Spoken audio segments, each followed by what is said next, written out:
Israeli Prime Minister Yair Lapid is set to address the United National General Assembly today, but reports have already revealed what he will talk about: the two-state solution, an issue central to the Israel-Palestine conflict. This will be the first time that Lapid back to the two-state solution. This is also the first time since 2017 that an Israeli Prime Minister is supporting this solution. The two-state solution calls for an independence of both Israel and Palestine, but Israeli officials say Lapid will make his stance clear. The establishment of a Palestinian state must ensure security arrangements for Israel. The two-state solution has been a crucial issue in Israeli politics, but not all Israeli prime ministers have been a fan. In fact, Lapid's predecessor was against it. Naftali Bennett even said there is no place or logic in floating a new idea of a Palestinian state, adding that Israel should not compromise on its own security. However, former Prime Minister Netanyahu has expressed support for the two-state solution in a 2009 speech. He repeated his support several times, even at the United Nations. But the leader backtracked on his stance after 2017. This was when US President Donald Trump took office. The two-state solution is a term that is almost synonymous to the Israel-Palestine conflict.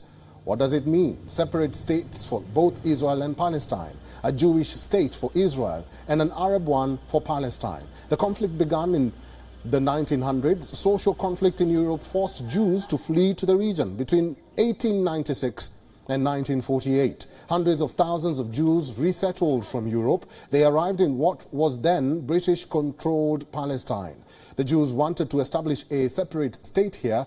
For Arabs, this influx was a major threat. This led to a massive violence in the region, one that Britain could not control. So in 1947, the United Nations voted to split the land into two countries, both Arab and Jewish states. The city of Jerusalem will be governed by an international arrangement. The Jews accepted the deal. However, it was rejected by the Arabs. But despite that, in 1948, Israel declared its independence. Arab states surrounding it immediately invaded the state. It continued till 1967. Since then, Israel has made massive gains in territory, which leads us to the problems of the two-state solution. Currently, there is no consensus on what the borders will be.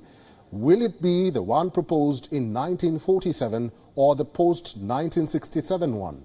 Israel, too, is not willing to give up its gains in the West Bank. The second is the question of Jerusalem. Both Israel and Palestine lay stakes on Jerusalem. Both of them claim the holy city is their capital. The third and the most crucial issue is that of security. Even with the Palestinian state, Israel wants its security guarantees in place. The two-state solution was first suggested back in 1917. The United Nations endorsed it in 1947 and again in 1974. Over the years, there have been too many differences on its shape or the way it will work out. Prime ministers have endorsed it and called for it to be implemented, but even more than 100 years later, or a century, Israel is a state. Palestine is not.